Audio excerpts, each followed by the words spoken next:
Yemen के हुतीज ने officially इस वॉर को ईरान के सपोर्ट में ज्वाइन कर लिया है अगेंस्ट यूएस एंड इजराइल।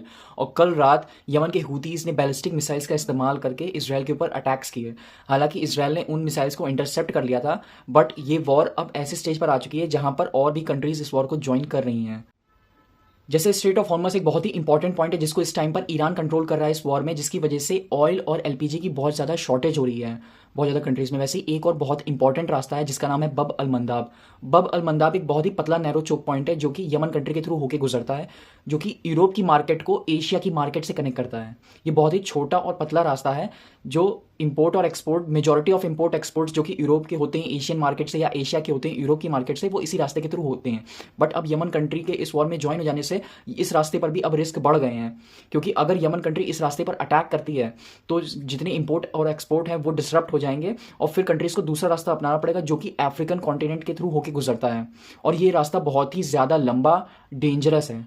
और अगर ये कंट्रीज़ ये रास्ता इस्तेमाल करती हैं इंपोर्ट और एक्सपोर्ट के लिए, अगर कंट्रीज इस रास्ते को इस्तेमाल करती हैं तो ऑब्वियस सी बात है ये रास्ता इतना लंबा है तो इसमें टाइम और फ्यूल का ज़्यादा खर्ची होगी, जिसकी वजह से प्रोडक्ट्स के प्राइसेस स्काई रॉकेट करेंगे। अब देखना होगा आगे ये वॉर कहाँ प्रोग्रेस करती है। ये वॉर ख़त्म होने के नाम पे और बढ़ ही रही है।